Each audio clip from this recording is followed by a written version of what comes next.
Assalamualaikum dan salam sejahtera. Pada minggu lepas, kita ada membincangkan tentang perbezaan gaya pemanduan lelaki dan perempuan.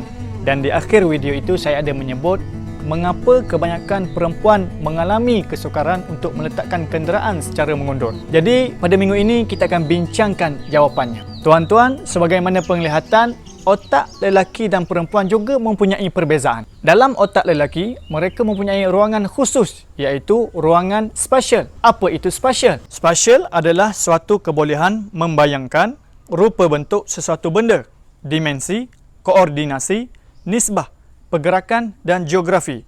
Ia juga membantu untuk mencari arah bagi sesuatu halangan, melihat sesuatu benda secara tiga dimensi dan mencari punca sesuatu bunyi. Sebelum saya terangkan dengan lebih lanjut, mari kita lihat perbezaan otak lelaki dan perempuan. Baik, ini merupakan gambaran otak lelaki dan otak perempuan. Abaikan saiz dan bentuknya. Ini adalah gambaran ya, seperti mana yang saya tunjukkan. Ini adalah hemisfera kanan dan ini adalah hemisfera kiri. Ini adalah bentuk otak kita lelaki dan ini adalah perempuan. Melalui ujian MRI yang dijalankan, imbasan ke atas otak lelaki menunjukkan bahawa lelaki mempunyai sekurang-kurangnya 4 bahagian keupayaan spasial, iaitu di sebelah kanan otak mereka, dan mereka ada beberapa kawasan untuk keupayaan spasial di sebelah kiri. Berbeza dengan perempuan, mereka mempunyai keupayaan spasial di kedua-dua belah hemisfera kanan dan kiri otak mereka. Namun mereka tidak mempunyai kawasan yang khusus seperti mana yang ada pada otak lelaki. Di sinilah jawapan mengapa lelaki boleh meletakkan kenderaan secara mengundur lebih baik daripada perempuan. Ada yang bertanya, ada juga perempuan yang boleh meletakkan kenderaan secara mengundur, bahkan lebih baik daripada lelaki. Betul, tuan-tuan, sel yang membentuk tisu otak kita ini mempunyai persamaan dengan tisu yang membentuk otot kita ataupun muscle. Sama seperti otot, kita memerlukan rangsangan ataupun kita pergi gym untuk membesarkan otot kita. Sama juga otak, mereka memerlukan rangsangan dan apabila dirangsang, mereka akan berkembang. Jawapan mengapa ada perempuan yang boleh meletakkan kenderaan lebih baik daripada lelaki, boleh mengira matematik lebih baik daripada lelaki, dan ada juga perempuan yang boleh melakukan pekerjaan seperti mana yang lelaki lakukan. Ini kerana mungkin atas faktor didikan ibu bapa mereka ataupun faktor sekeliling mereka ketika mereka kecil yang mana menyebabkan kawasan spasial mereka ini terangsang dan berkembang. Sama juga lelaki, ada sebilangan lelaki yang tidak mampu melakukan kerja-kerja yang melibatkan keupayaan spasial ini, seperti mengundur kenderaan ataupun mengira matematik, kerana kawasan spasial mereka ini tidak dirangsang ketika kecil. Dan seperti kita tahu bahawa pembesaran otak seorang anak itu bermula sejak dari dalam rahim ibu lagi. Jadi apa yang dilakukan oleh ibu ketika mengandung sangat mempengaruhi pembesaran otak anak-anak. Jadi kalau ada ibu yang mengandung duduk main phone je 24 jam, jangan salahkan cikgu-cikgu pada masa akan datang kalau mengajar anak awak tu tak pandai-pandai. Awak yang bersalah sebenarnya. Begitulah.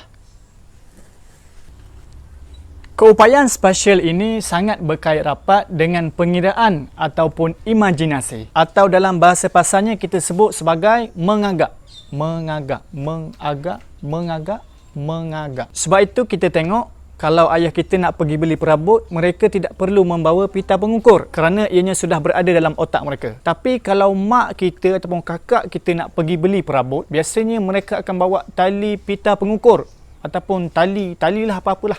Sebab mereka tak boleh nak agak ruang perabot dengan tempat yang dia nak letak dalam rumah tu. Walaupun lelaki power dalam mengukur dan mengagak sesuatu objek, tapi mereka tetap gagal dalam mengukur perasaan perempuan.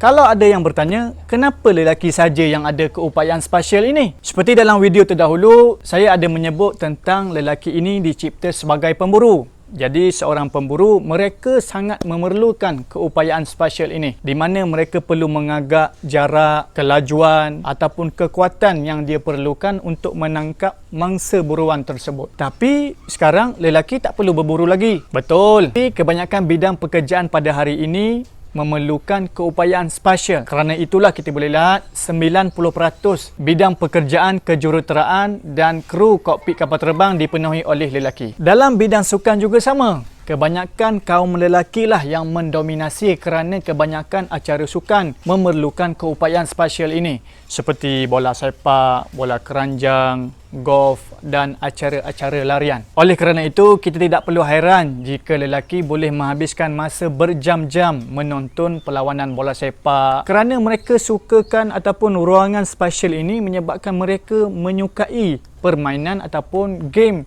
berbentuk mengejar. Dan sama juga permainan video ataupun game turut dipengaruhi oleh keupayaan spesial ini. Oleh kerana itulah kita lihat lelaki mereka menyukai game-game seperti parking lori, game strategi, game kejar ranking, Dota dan sebagainya. Mungkin ada yang menuduh saya seksis ataupun seksism kerana video ini. Sabar, kan saya pernah beritahu bahawa lelaki dan perempuan ini diciptakan kerana peranan yang berbeza. Oleh kerana itu, kita juga diciptakan dengan kebolehan yang berbeza. InsyaAllah, minggu depan saya akan kongsikan pula apakah keupayaan ataupun kelebihan yang ada pada perempuan. Kita jumpa lagi minggu depan, insyaAllah. Assalamualaikum. Terima kasih.